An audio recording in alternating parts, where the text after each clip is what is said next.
tupe whatino ai tūlanga tau pisinisi ma le awina atu o loi fafo. Pena fo I tūlanga o nonga tupe I tūlanga o le tātou whataunga whanua ma whale ma mea mua pena le tātou house cooperation. Ia malamatau pui tūlanga o le atina eno pisinisi laiti le tātou business hub. O lo masani le tātou atano. Matau pu momoe wha manino ua wha matuu le tātou kapeneta le tūno I tupe 3 miliona tā la le tātou Development Bank. E amata ino ngā tupe amata atu lusu wafe le sela wafe tā la. Ilona tului e 5%. Ma ufa tūlanga umalava masani e whenga iai ma ia inga whawhawai tono o le tātou Development Bank ma na whainga e whaino ngā tupe. Ma iei lau ilo longa ili o nei no ngā tupe e ile avanoa e tuatuelta e sfutausanga, lusu tausanga e maltolu sutausanga e tong iai. A la maua whaamaungo nei no ngā tupe pēr whapea avel application tonu pasia whaiei a ingo le whaamatu atu o tupe a wano ngā tupe. O tātou no ngā tupe mo nā 3 miliona tā la I le au whaingol no ngā tupe le wā lusu wafe I se la wafe tā la. Se 10 miliona u whaamatu atu foi I pisinisi la tau te whaia ngā ingoinga mo o loa awina atu I whafo I le tātou Development Bank foi. Le au whaingol no ngā tupe ma whaia na whausia mai le se la wafe I le lua se la wafe tā la. O le interest po tului so soani no ngā tupe nei e 3% I le tausanga. Ma ua iei tūlanga e whaamawina ele ona iei security manaumia. Ona lewa mata no ngā tupe mai le se lau wafe I le lua se lau wafe. O iei foi le whaatulangana e fuafua le whaangaingoina ngā I le lua sutausanga, tolu sutausanga, teimi whaatulangaina o nei no ngā tupe. A la whaamanino pe whape ave tausanga I tonu. Mai loa ia inga whaafanga whaavai. O le meta ua o le loa lau whainga o le tupe whainana no. Ia ma le interest. 3% I le tausanga le interest o le tato 10 miliona leo mai ana whamtu watu. Tato whalapa pitonga o pisinisi la aiti 3 miliona. Ua whamtu ufo ia wā le vai o tangata umai fia whai a lato pisinisi la aiti tono le tato atanu. I le vale o le afeta la I le sefuru afeta la. Mai le afeta la I le sefuru afeta la. O le interest e 1% I le tausanga. Ma ua whaatulanga fo I tulanga e iai I le siri atu le tolu tausanga.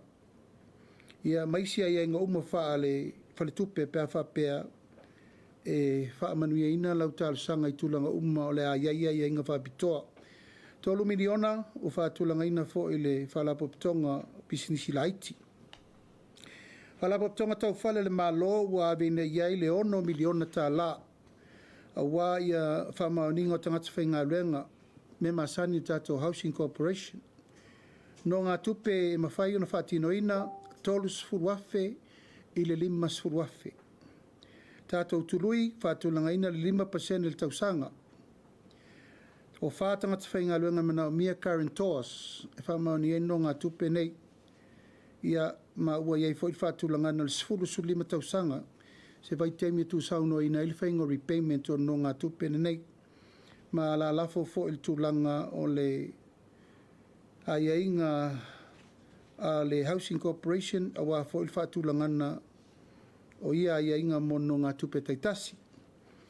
No ngā tupe mo le whaamatu ino whanua mai ele e ilau whainga I le 1 miliona lea li se lau wafe I le lua se lau 5 su wafe. No ngā tupe mwhaina whaia o le tului 5%. Whaatulanga I mo whanua po o le whale fo. Ia e mana o mia lusu 5, lusu whātausanga, lusu 5 tausanga. Tu sauno ina I fo I le repayment o nei no ngā tupe E pe ona whamatala atu la maua wiri linga umo ne neingo nā tupe pea whaia tālusanga I tonu o whalapapitonga umane I le mālole wa o whamatala I nātu la matanga I el Development Bank. Samoa Business Hub, Halapo Tongo le Falo Samoa, Samoa Housing Corporation, ia ma fale tupe uma wata uelunga, ma uelfa moe ia wa vanoa nei nguno ngā tupe nei mole atunu. Ele ngatel tal sanga ina mo pisinisi o loa awina tu i fafo. Mo le whaingoa mo ota malawa, ai mai se foi whanua.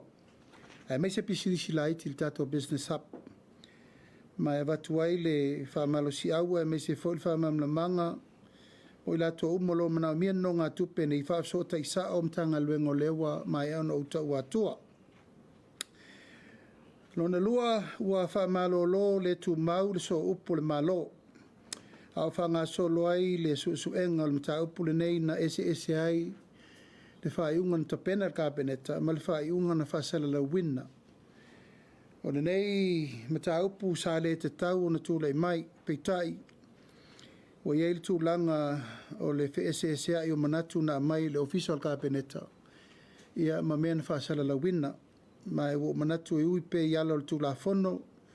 Ia ma ala le proses e tango fia imta ufa penei. Ina ia manino le lei. Ia po le altu langa no o ia ili mafuanga. Na se se e elfa asisilanga ala tato press secretarial. Lona tolu e se laus furu walu wafe le tupe le sosoni le tato malo. Na tu inatu le au volipolo sa moa mo le tamiusanga le tulangi i whapea le Keripeane ma Australia. O lo malanga le tātou au volipolo le nei mal whamoe moe ia e te le tātou sao tātou te ulu whale atuai i isi tau le manga tā longa whaavao malo mo le rumanai. Peon siit fia ia tātou volipolo se tasi tā longa e le iel tel tonunga e te lele anga waa o tātou tamata alo. Mai le fawfo tūlanga o tātou pine aulo mai nisio tā longa le Pasifika ua maea. I tai o le tue whamapueina o le nei au si i le tātou atunu wa i ele tel tununga te relo na sao tā ua e uru whale atuai sa moa inisi o tā longa whaavao mā lo po le Commonwealth, South Pacific Game ma isi tūlanga uma mo le lumanai. Lona wha ua mai on tofi alo ia, to whalingo am tua ia ale vena ale, Minister ka peneta, ma ua iai tūlanga o na tau veina o matau putau ele ma whanua whasao, wa o matua whapea whale ofisa o wa ai tau. O isi on tō whinga e iai le ofisa o le whono, ma le ofisa o tīnei mū o lea ua tu mai o te toe tau o veina. Mō le taimine nei, ia se ia mai a le lei ona whatūlanga le lei le fionga le minsta, ia ona whapenale en toe whainisitu na inga mo le lumanai. Lona lima, ua maea le awirilinga o le interview a tō te whono, komiti whono whawae. Ma upasia alo i el kapeneta le tolus furma le iwa i tū malo. Ua maea le whainga o whirwhiringa, ma i tū malo fo ia o le la whasalawina alo ia. Ele mtanga luengo tinamita mai tai whono e tolus furma le iwa, ua pasia alo i el komiti. Ma upasia alo ia fo el kapeneta lala tō whaiungan tu ina mai. A mata loa o na whanga ioi tu malone tols fu maleiva. Pa mata na whiri la tu tangata whainga luenga, ma whiri la tu komiti whatonu, whawhautua, ma mata loa le tāpenanga e tauno o atu la solusu tolu le masina le nei, ua lava tāpena masauni e loa a mata lo ia, tala lo ia ofisa nei, ile aso sulu lua, te sema lua lusu lua januali, lua felusu wono mo le amataino ngā luenga pe a e mai le tūlanga o le tātou ngā luenga mo le tausang fau. Pai aso talo manapongi mo le atunu ua to whaina le sa sutasi o Januari, whamanatu inai ia le anganga masani o le tātou atunu nei o le tātou talo manapongi le vai aso atoa. Ina ia whaia le whaamoe moe mo le amataina o ngā luenga o le nei tausanga. Ma ta talo ai matalo sia le tunu e ala i whaiva alo whirima e maise le pui pui ngō tātou i matangi mā whā mo le whāmoe moe. Ia e tai la mua foile, tau la mua foile ka le sia so whatasi.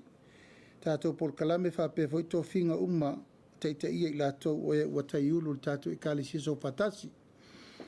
Le aso foi taiao ia e fono whaapitoa ai le whailautusi al kapeneta, ia maunei mar kapeneta, ia ma le fono au o ekalisia so fatasi umai Samoa.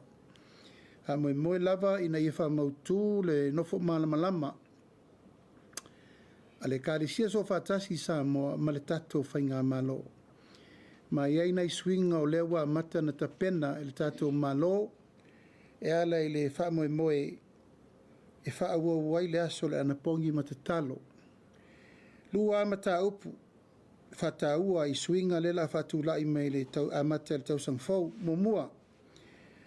O le avele so lulu, aso vai aso uma o le vai aso, whamamaluina I le anapongi mo le tatou malo. A tau te anapongi ma le tae au fto atala le awoli. Ia e whaatulanga I aso lulu uma vai aso le tausanga atoa. O le avea ma aso anapongi matatalo mo le atunu. E anapongi le tae au ai fono tatalo le fiafi le aso lulu. Fono tatalo wa leva na whaatulanga mai le tatou fono tatalo. Salo wa ovanei ma le 2 tausanga. E tai ua whaopopo iai ma le aso le anapongi. Lono winga o aso lulu uma lava I le tatou watunu. Whaile tatou anapongi le tae ao, mai le 5 le tae ao se I tau le tau le tasi le awoli. O na fono tatalo leo le tau le ono le fiafi. Ia na wha mai aila I o le tatou wha moe moe. O nei wha moe moenga ina ia le ngata e le tasi le teimi tatalo na o le amatanga o le tausanga le asu tasi o Januari I tausanga taitasi. Au manatu le tātou whainga malo e te tauna whaile tātou anapongi vai aso le vai aso. Ma le tātou whono talo. E lau whamaoni ai, tangata whainga luenga le tātou malo, e watu ai fo il tūlanga le tātou watunu atoa ina I o tātou whamamalu. O aso lulu uma, o le a whai le tātou anapongi ma le talo. Ma le tātou whono talo e maseni ai I vai aso taitasi. Nona lua o le a matua tapu ngā luenga I le asa toi wha maluina. Mai se lava ngā luenga ngā ingo iei masini ma mea lava I le tatou watunu. Mai tauina pēa lo iei nisi o kon kalate mai fafo ma mea o lo o sori I sapati. Manatu ai o la toi whatu langa le wha maalo singa o le mta upure nei. E mata atu le tatou surisa inga a matango ngā luenga le tau sangfou. Ma tasi lea ngai ngoina o le mafua il fono a tae ao, ma e kalesia so fatasi, a maiso lato finangalo. Pe eise si me toe wha popo I luna o finangalo le tato malo I le aso le anapongi. A meise le toe wha mamaluina o le tato sapati. Le a toe fua I fo il teime tala I eifa le loa ma mea e fua a ngai. I le tala noanga, ma whawhia ngai nga taulangi ma le sotanga ma le kalesia so fatasi I Samoa. Ona wha mautua ila I o le polo inga proclamation o le ato laulawina I le tātou anapongi le vai aso talo le aso su tasi o Januari. O lea ua maea le tofinga tanga luenga o tupe Ministry of Revenue ma tanga luenga o tupe maua. Pa ufa mauni ai le tātou ka peneta le tofia ina o le fionga ia fui maono vai tolo fo ia o ia le o le pule fou le al tātou mtanga luenga o le mtanga luenga o tupe maua ma o le tofinga sa wha mamalu I le solulu e le tātou ka peneta ina ua firfilia lo ia le fionga ia fui maono vai tolo fo ia tasi ia il firfiringa mo le firfiria o ia la vea ma pule sili o le mtanga luenga tupe maua mo le nei fo I tolu tausanga. O la whamaluina ma ua wae e fo intu ina atu tūlanga o le whaiunga al kapeneta I un tūlanga masani whafoefoe ai mtau puma. Ia, o loo whaasolo pēa tūlanga o ngai ngoinga al tātou malu le malo. E lava o le mtau pule nei o loo laua lunga le teimini nei. O le tūlanga o le puipuinga o Samoa mai fuala au whaasaina. O mai ana whailfontanga whaapitoa ma sui o nuu, ma sui prestene o nuu. I vai aso te nei ma o le mata upu la mua lea o le tai ulu le teimini nei. O le awala rilifa mai ai le fsoasoani le pule mamalu ali in fai pule mo le puipuina o le tūlanga pangatia le tātou te iai.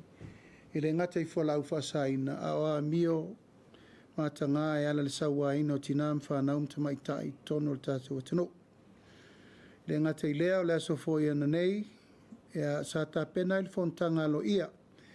Ma tai fono uma masui uma o komiti whaatonu al tātou malo. E so i uma al tātou malo whala pop tonga tu mo oti al tātou malo lua su fitu. Whala pop tonga lo iete te fono tu mo oti al tātou malo o lali tu tino leo le malo. La tau te ngalua ina le tūlanga o le commercial arm private business partnership. Al tātou malo whala pop tonga tu mo oti nei. Le aungal nei Feiloaiga ina ia avelti ma inga i te fono ma sui uma o komiti taitasi. Ina ia lango i whainga whaavae ai meise le nauna watu. Whaatulangana o polkalame al whainga malo whiriwhiria. Ina ia tina e le leim ta ngā luenga taitasi. Ai meise whaule manuia o whaalapaptonga uma o lo a fia whaatasi tono nei whaalapaptonga uma al tātou malo. Ai mamoli le nganga whaaftai o no le awonanga i nei teimu tele maso walu. Ia o lo langona lava le whaatulai mai peo ngā luenga le leisa whaatino. E tai fono ai meise foi board members o le tātou i tū malo o e o lo a fia mai tangatanu umo Samoa. Ai meise foi whalapaptonga tū mooti al tātou malo. Ia, na manatua i lea pauna o nai mata upu sa tera noina al kāpeneta. Ai te talatu le vanoa al tātou au Tusitala, o i matatou wei nei. Ia, o lea ua maua lea vanoa. Tu e whaatula i eile tūlanga o le tātou whamoe moe. Ia, o lea ua tau se sila mai. Ia, o fōlinga ne o le tātou sāwari lea ua iek. Whamoe moe. Ia, ina ia tu e whaatula ia vaenga mai tūtine o le tātou malo. Ina ia mawhai o na apo pel tūlanga manino ma malama mai tūtino whaamalusia. I tutono tustusinga al tātou malo e tu ina atu ai whaamtalanga o ia inga whaaiunga uma ma mata upu tau le malo. Ina ia malu pea ia tustusinga ma so se whaamtalanga e tu ina atu mo le sira fia al tātou atuno. Ia, o la whaasolo pea o le whaamoe moele iai e se lava al tātou sāwari mo le whaasalawina whanua msoafa whaaiunga whaamsinonga.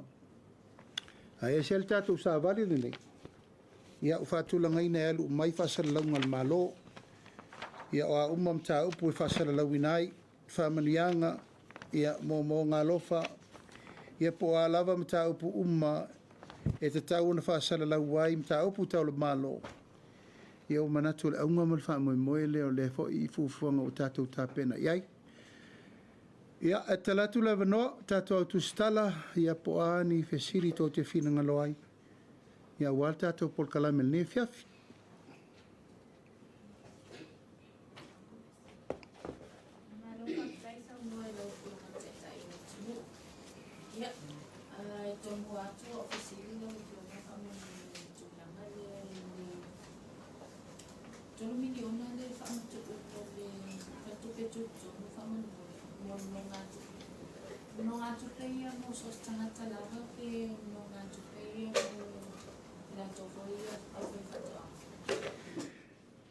O le taimuanga o le me le mo loa wina tu fafo export developments. Mo o loa ngaosi mo le awina tu fafo.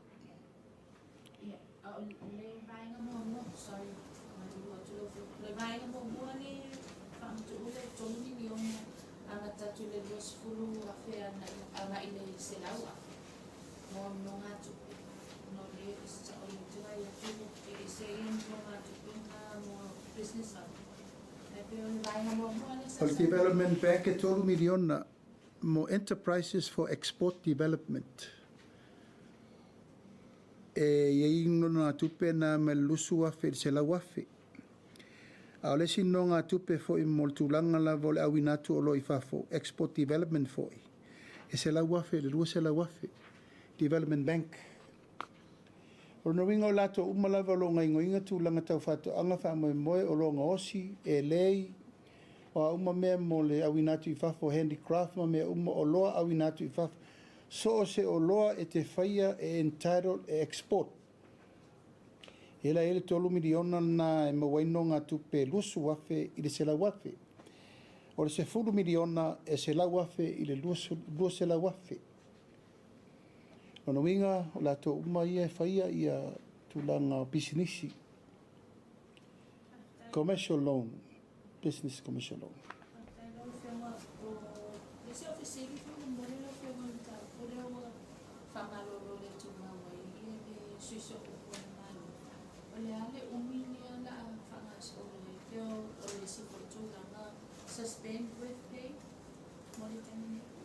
Tasir masina ala utu pisa si o la ia inga pe ia la inga masani al malo tasir masina with pay a umatele susu a umitele susu enga ia na lole leave without pay a saude fa unga Emmanuel case to tongio naso a saude fa unga wale Emmanuel wa fa malo loila o iai le sui o le tatu ofisa o le lava o lo tau avea I tonu o le kapeneta lona suafa so whailo atu mulimuli a le sui o le tatu ofisa o le kapeneta le ua whatulanga mai e tau avea to finga mo le temini nei.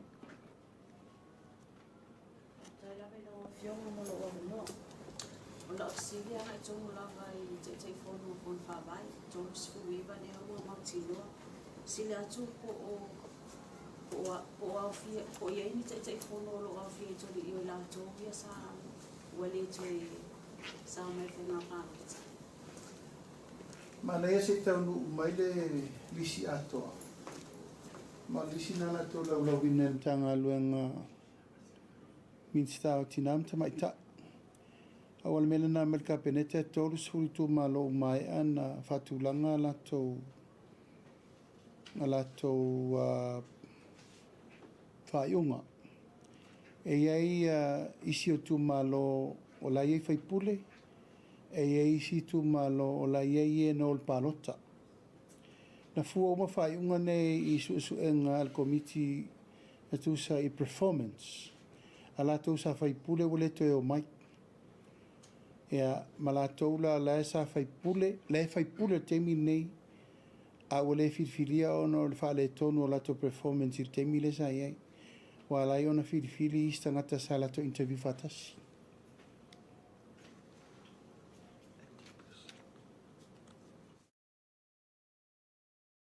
Whionga lea ua tuinatu le palaptonga whale Samoa. O lea e whapea o le 1 miliona lea mo fausia lea o ni mauta o ainga holea ele ia ini o lato le mauta. Ia o nisi poina whai o na fausia ai ia o le asas o le ama whai o na toi fausia ini si whale ke a whai e to atele tonga le ainga. O le ase sila ale mtanga ale whalapatonga pena whai se lato sa ilinga I le tūlau. Paual mele upasir kapeneta 1 miliona mo le housing. Ona watu lola ia lato e whaatino e lato criteria so wha moe. No ngā tupe lava ia o tangata whainga luenga guarantee assurance, tol suruafe, 5 suruafe. Wha tangata whainga luenga e current tawaina le loan. 5% le tausanga. Mo fale. Te wha leia mwhale fau. O no ngā tupe mo wha mawina I whanua.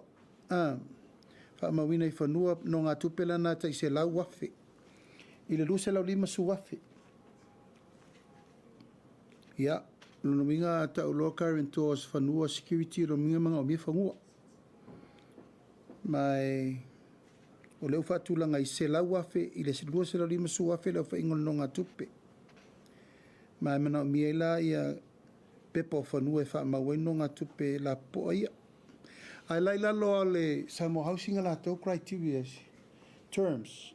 E whai nonga tupe.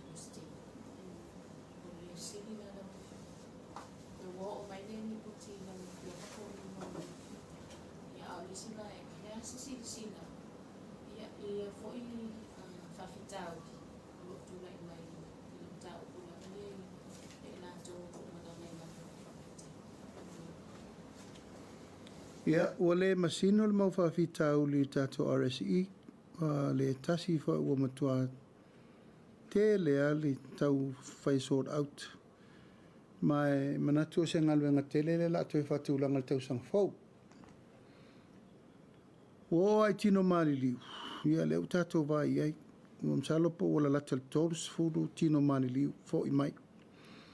A le mea lar sol tu la fono lea mi o matangana lea, o na wala whasaina ia maltulanga la leo a mi o matanga o na no le whaime valea i le siusio manga le la tau te iai. Mai hua avel whaatununga malosi i le ministao lo ngafa malmta upuni. E tauna toe whaise fufuanga malosi tau sang fau. E fōlinga mai, e leo muri tai la tau na ave i eil whaatonunga le RSE. I criteria na leina mafua o na ave le upulea. Whirwhiri mai nu umawhio anga malanga. O le mafua anga na leina ave le mele whirwhiri mai nu umawhio anga. Le anga fo e malutu la fono nu umawhio anga i se tangata e sau elu. A whapele la tapena e se tu malo se malanga. E whiri mai le tu malo o tangata e o. Ma le tangata e teita ia al whainga malanga. O lona winga, e te ala. Ala wai au lape o la watu. O le mea le tupune, e whiri mai le tu malo. Na mai ane whiri ina i e pia le teita i malanga, ma mix solo malanga. O i le tupu le wawitauti. I le teita i ustai, le au malanga i le teita i malanga. Ai se au tangata mai ima o le tu whatasi ma wai malanga tasi. Whawhitauri leo mai tauina, ua pei fo i leo ua taa alo i la tau le ona ngā luenga, the employers. I tātou tangata i le manao e watu tangata fau. Ono nei le tūlanga. E watu to e tau au au. Ia mai il tūlanga lea fo i lea e le tutusa le ngā ioi e tangata fau ma tangata walewa na ngā ioi. Ea ona whaatulanga mai le mana o pela tau e watu tangata tuai ia sa masani na iai. Ia ma whapena ai na whaasoro le leia la tau ngā luenga e ilo nei tū le lei tūlanga lea. Ha le si tū, wa le to e mana na o vo isi employers e watu tangata tuai. Leanga o tangata tuai, wa la tau a mata na complain i mela e whaiei la tau ngā luenga. Ua whelanula nua i whapena le manatu le sau. Alfa moe la vai, a whai e alu se malanga a toa mo fafo. E ta tau na o malitali tonunga, e ngā rurue whatasi, le aise me tupu e le tau wale ai le tunu, ma ia le lei results a la tōtu e fwoi mai. Alfa moe la vai, ia whai se a ia inga le lei, e le lei mo le employer le sau e wata tangata. Ai sili eina le lei mo tātou. E le tatau na sili ifo le lei. O le tangata le sau e watu tangata nei lo tātou tangata i e watu. Ai sea. Te le i o sitiang o le tamau a inga o atu nuu le a bei tātou tangata. O lo maua talu tātou por kalamene o le RSE. Alalme le tula i mea tātou. Na whawhitauli. Le si mea o le aini tangata e whaia tātou whea au nei mwhato angam tātou ati nai. Wa tele tangata wo i fafo. A le lava e tu ua banol tātou malo, excuse me, ona e manatu. O se atina e tāua mō tātou, peitai. E le avea fo il tātou tūlanga, il tātou nau i le mana ongo tangata e o. A o le whaafitauri lau tele mo Samoa. O le inta tangata whainga luenga. Te le whaafitauri. Ia nā whai lau tau mali nā whavelave o tele i maua nā whavelave. A wale tasi, wa whai so. Nā o le tinga ina i o tātou tangata lai o liaison officers. Mai se tātou tangata Samoa lai o ifo sosoni ai o. Ma tātou community Samoa lai o. Ono tau whai pui la wari ia. E tasi a le a wala taunu whai. Whati tier wa lele toi whavoi mai. Ma on mena lela a tātou tā pena ia i mole tausang fau. Whatulanga fol tūlanga o lo o iai lava ngā luenga o le whiriwhirina o malanga ia. Tele tangata a ngai mai nei, fiu whatali malanga. Ai pei fo le piki lungo le tūlanga keng ia malo ofisa o piki. Ia ele tauna tupul nā mea. Matula i mai ele tele o whaafitauli ia male tali ngā. Ai o la tiro ele tato malo. I tausanga fau, i whaatulanga na tonu e taun tato i auni to e tupu mai whaafitauli. Ia, o ta upu tuturi loa lau fio ma whamanori. Ia po mai ia se whai unga le te ngāwi fo saksi ni lau fio ma le siva yesu. Ia e se ito e fsika atu i lau fio ma tau o tau ai lina mei poti a le uvi a New Zealand e sa whati. Le ai, e le tau nuu mai. Whapea i anuali le whapea e... Oni anuali. Le whapea tau nuu mai e le... Whatatanoanga whatau nuu e lato... Tāpenanga le tauna mori mele malo. Aolo whatari. Leo te whatari i te mine. E ase fina ngalo lau fio mai a fia o le ngata o le wau mana wipoti o le a fia o se tasi mai ni ngai no le quarantine ia e leo nami se lai ko i le a fia ko i se tasi o tangata whainga mai na mai o fiso tiute ia a lea fo i to leo whaia o mani a fo i na mo lia i leo leo e tau kula lia i le a fia o tangata ai ko a fia fo i o le a effecte vai ia le fofuanga voi le talu na test drug test uma ia tangata whainga wenga malo Ia, na ngona le nganga popole i le tūlanga lea o le umau e fonei. O lo ia afianga e o lo whainga wenga le malo.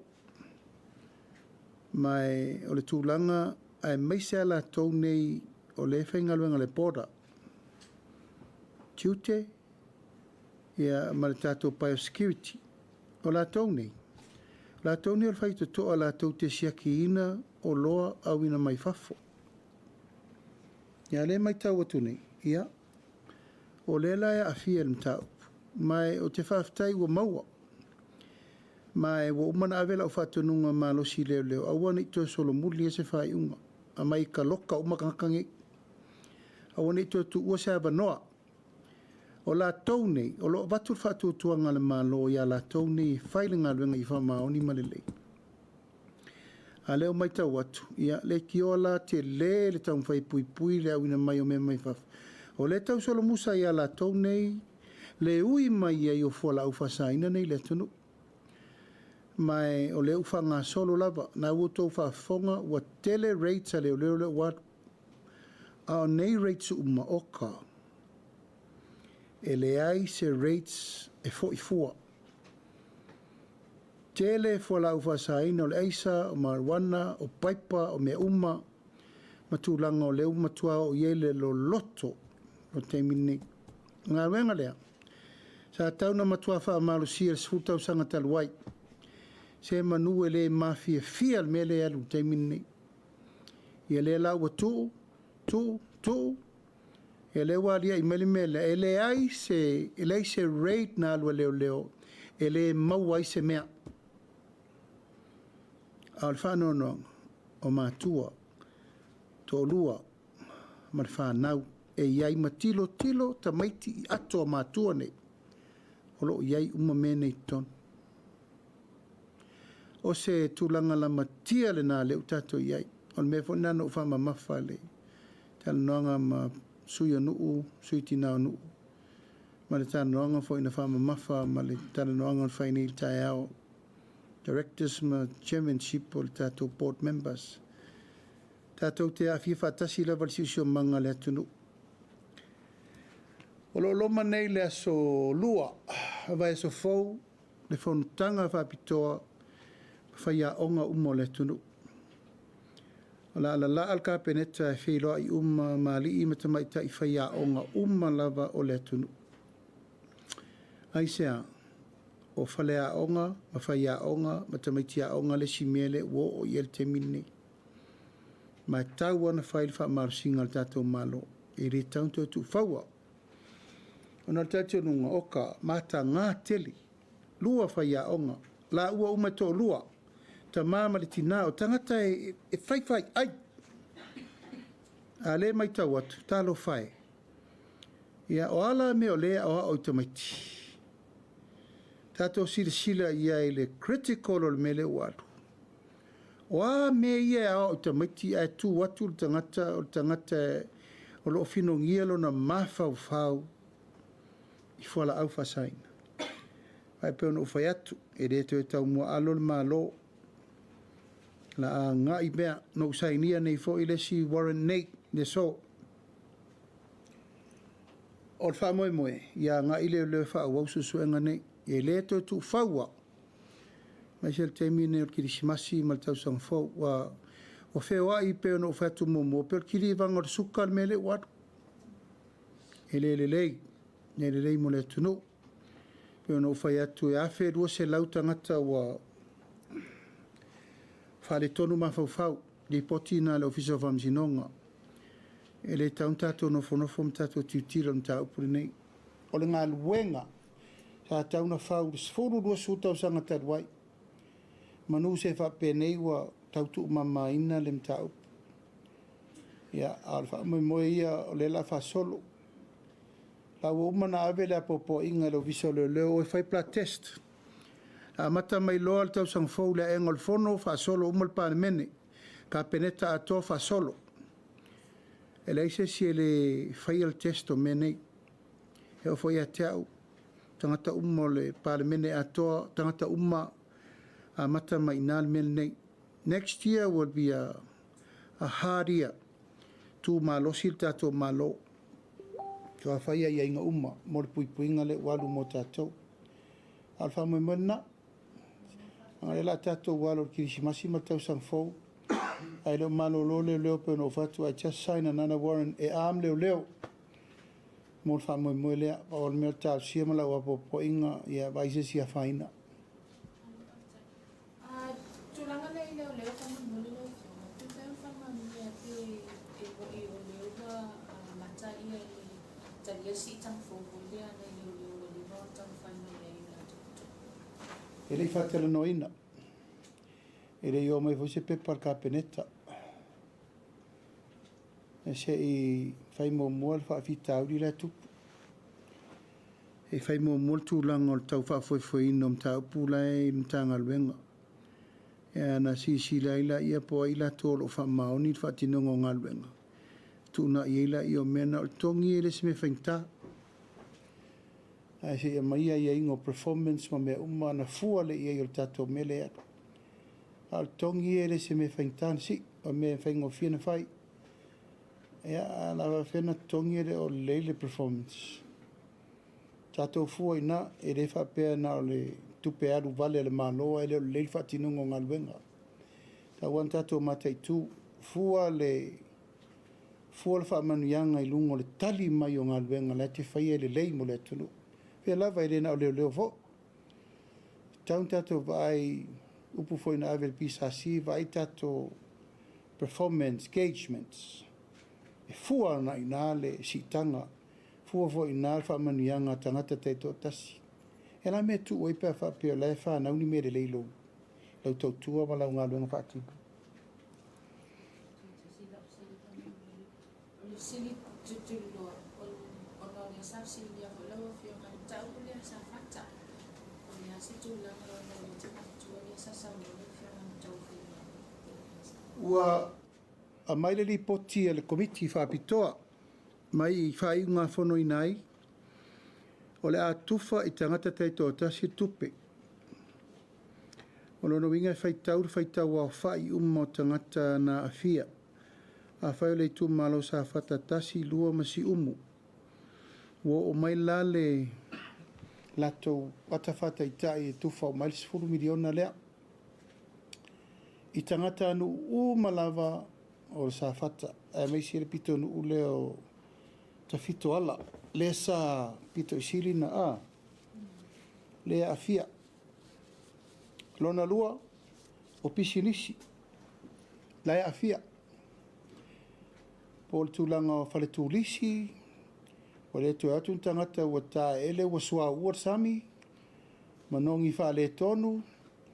Ia ua iel tūlanga o lamatia i la tawama fau. Affectness. Ia matulanga na. Ia le ala sa. Ia i wha moe. E se fol wha manuianga tangata teito tasi renu. E se fol wha manuianga a pisinisi o lo a fia. E fol wha manuianga tūlanga o tangata fo isa whalangolango sami. O le ala fianga o leto e tau mafa se sea po se tui po se funga. Po ni au tau ia sa masani na maua. O ina la e fua na ele lato assessment. Ana o maila e atea ue e tau mai ma avero le kapenete a pasia o whatu le ai. Toi o tasi ia tala no manu mafio anga tau iai o le whamoe le leu tati elfina ngalo le malo. Have a last consultation. E le ia le pasi ato le tato malo ana mali lie fo i lato. Ia ona wha ngā solo lo lea ma tauna vave. Tarsia ia turi wha ingol ni tau sanga. Ale ai, o le nawinga o le amatanga le tau sanga fau. E mau o mail so anu e 10 miliona le la atu whainatu.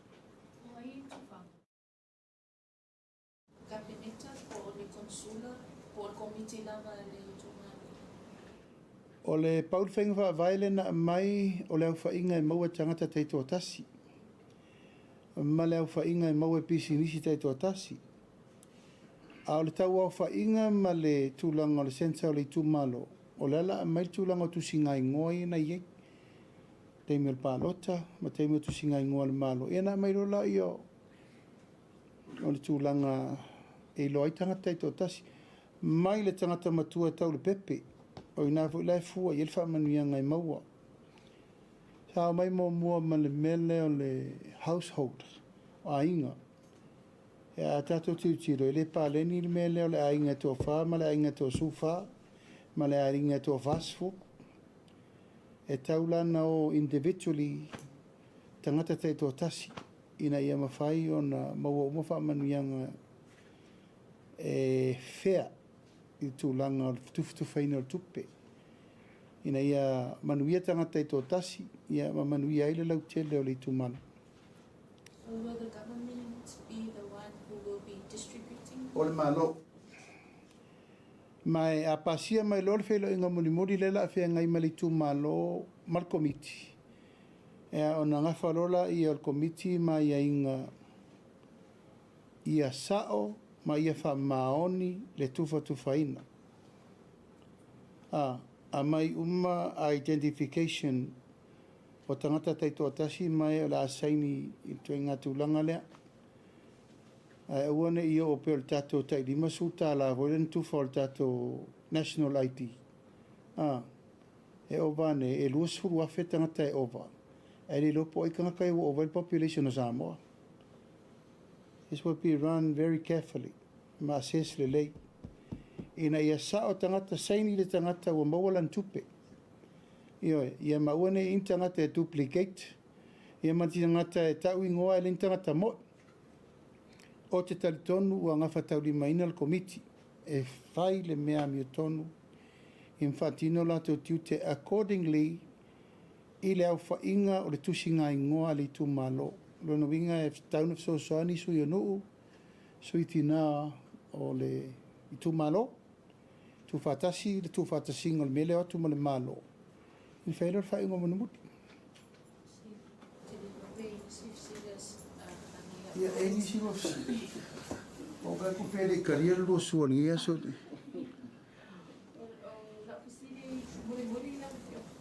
Leo mai tawa tu lewa pasara lawe ofisili tanga mingo a malu o la ofisili la Palemia joy se variation ile tofina le CEO lo ye ni Palemia lewa o ngai ala balana contract Tu la ima lor whainga ma lo whirwhiria. E rea tu taria mene o variation tu e wha wau steimi. Wha wau wale no fo inga le wa umal kon kalate. Na mātou tel tunung a umalolo kon kalate uma. A wana tu e whaini variation. O mele le whea le mele o le variation. A wha peo ele la tu e whaila variation a lai te CEO. O na e lala le tu e whatau ave pelo tu te wha CEO. A le fo i talu interview. I le whea la mo la tou i e o le interview. Ia tu tusa le va ai tangata la whaile interview. I le au vaenga le whafo i le o a fia mtanga lu. Ngamal tangata re sa whai lungon na foa. A wafo i o le la a ave level me le o le tau le i al tangata le sa whai lungon na foa. He's going to have all the credibility because he's sitting on the chair. E whawhela nei tangata ia e tau mwhai mai whafo. So let's have a level playing field. Uma lor konda late malolo uma o ta pena lato interview pe to fia interview pe to fia palai. Me forna le na fatino kom sino le na uma. Me forna le fatino uma lor kon kalate uma na ai associate CEO assistant CEO umtanga lenga tau velnga len. Ai wa manato le film tau pule ava pe le to fia palai le sa vem CEO. Alo ta pena lela na interview. Na laina tutusa umale maisi tangata ia ta pena mai. Ua le tulau lava. O lai lava sa whai lungol na foa a wa umalo na taimi. Ai whaafewhea la le tangata ia taun whai mai lato. It's a bit unfair. Umalo taimi uma. Ia ai ta pena le interview ia mo lato. Uma no mai umale o lato. E o whaatasi lava i le channel le tasi. Whirwhiria i le interviewers. Ia peo le manatu le na. I le tu talia ni mene i o variation. Umalo le taimi le tangata uma. Ai ta pena le tangata i le whaila na interview. Ai whaile tūlanga le untasia o maila te olo o palai sewa no. Ua mai. La to uma le vamole luma nai fo. E le to iei ni mei o ni variation. Se i whataltali ai se isue se pulisiri. Uma lolo taimi uma. Fa solo ia ACO o tau avel mtanga luenga ia alu o ia ta pena lau interview ma ta pena le tūlanga o le te whienga i mana isi fo i tangata le tau mwhai mai la to be fair. To be very fair mo la to umolo interview. Yo te yoana ka lase tu e te au ia mātou siri lau a whionga. Leo tato ia i vai tau o le waso fia i kisi fo i o whimalanga inga le wao sabai ma polo. Ia e te tuloa tu lava lawa whionga ia o le ase tala mai le waa fo i lea sa fua fo i o whenga maru o leo mai atu. Wa le sa fua po le masina e ni tauna au mai ai le tulanga la le lawa whionga. O le waa lea na whaapea e mai. Ua o mai le whamtalanga le whionga le Limin Star. O lo iai ia nei susu e ngalaiti o lo te tau whaatino iai. O no le whatoa mau atu nei e te le tūlanga o le fisiringi o le maingo le waa lea mo tātou. O no le tūlanga fo i le whapea i le o atu toa tāpenanga i lona saunga le mu. Ia mga whatauli maina mo le vainu. Ia mali tūlanga o lo iai te mire nei. E le mawhai le waa lea nau whale i tātou wafu. Whaisi te leo le waa. Whaisi papa o wafu. A le waa e whaisi ona te le tele mali tūlanga la lea o le whapea mai E le iai se taimi na tātou whaongai nei ni wa a se lua, captain ranks, te peo alia. E le lei alia o wa ala iti o me mawhain whatūlanga, au se wa te le wha pēa i se tūlanga, e lua ni wa ai whalangolango iai, le te leo le wa lea, ia male so tanga i le o ngā tonu. Ua o mai whaamtalanga i atea ua ina le toi fsiringi ai, i tūlanga o saunga le mūma le tunu. O tele ngā luenga u whai le wa, ma ua mai tawina fo i le tūlanga ua watu ia, se su enga whaapitoa, inisi o company e le ia la tau le to mai whaapitoa i Marines safety. Ma o lo whaatari te mine nei, o lo whaatari po la lesia ia inga whaapitoa na maila i o se whainga muni mudi. Pato lo lafo i le fionga i le minister o wa al tato ma lo le fionga sui Palemia to lupe. Ma se teimi na te lola o te pepal kapeneta e whamaoni ai i le taunta to o tau mate. O le vai nuu leile va o polima masavai. E am salo leise si o tau na iei teimi ti e teimi o teimi leanga. Tato va umma le iei teimi nei, mo va a fo ia tasi le holo le va. E le iai ma se tato va a mua e fa pe lua ni va a e pe tu lango le fausanga le o captain ranks le ia tato. Le iai ma le tūlanga le nā le wha pe ma le ale le tūlanga le ai la whaatali e pea tato umma o le whaatasi wha umma tato le o whaatasi e le ingi wha pe wha lua e so tūlanga ma le ale na mai e le whaingo whira vainu o ina ne ta ule vainu o ina hoi pito i siri lava o na sou pea o yaso leang ya ma le wha moi moi na mai se i tapena mai se i poti alo ia muri le fionga i le minister o waa fionga minister o aluenga tele le fionga sui Palemia en wha mani no tula i o tūlanga lea a la ua i el tūlanga o lai pesu su engal temine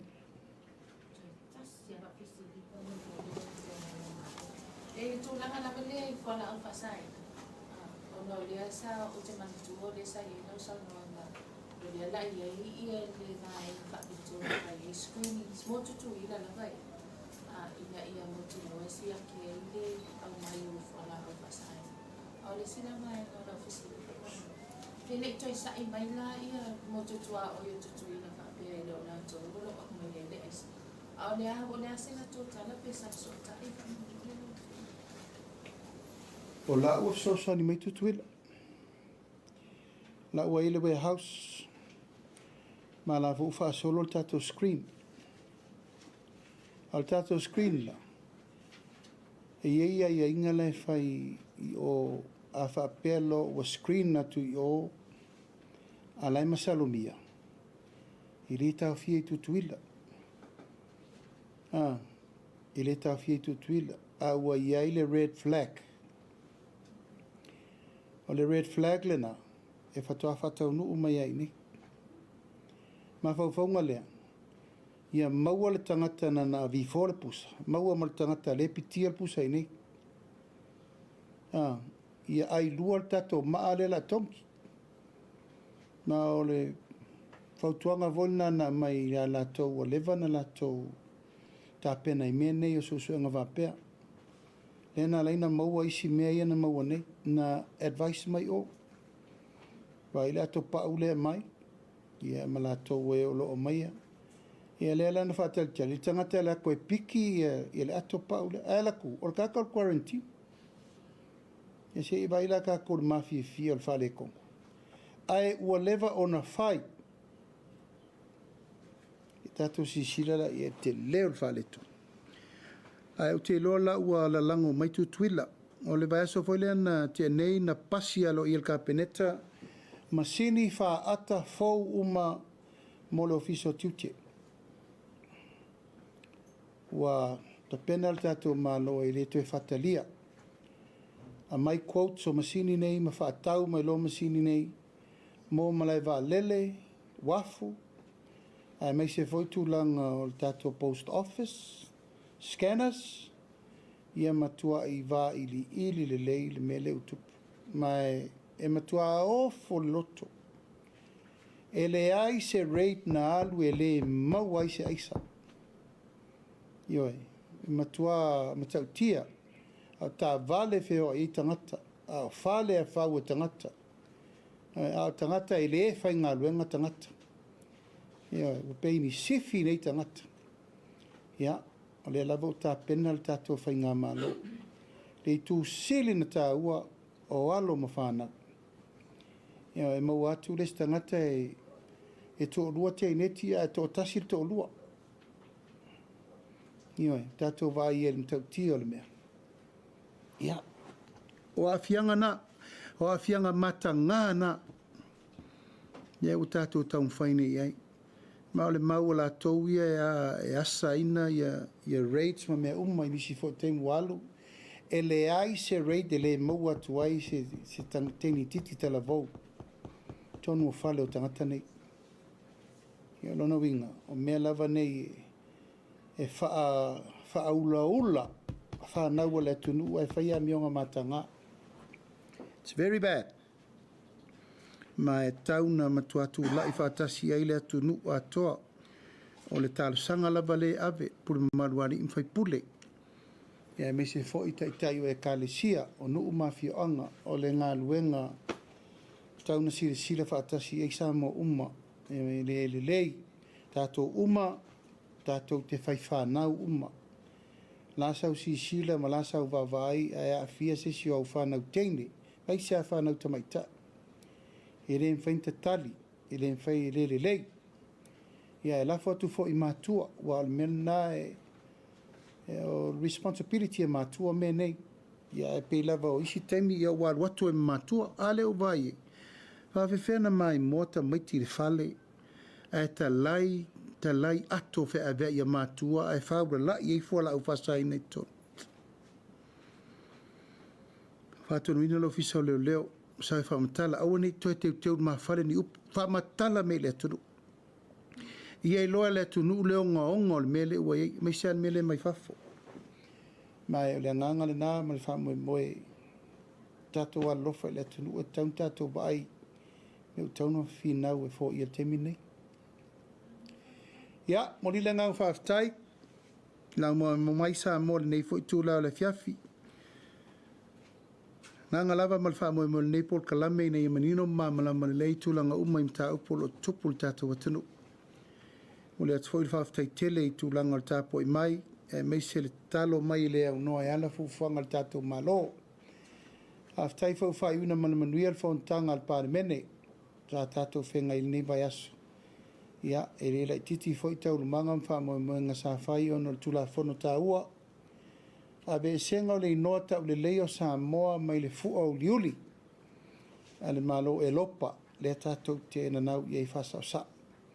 Ia, mai tau ina fo I le telefoni nisi o whawhitau. Ia, ona o le malo losi fo le whinau o lesi tu. Ia ui lea, mori le ngā whamalo le whiongo le whongwhitalai le lava o luna on sai.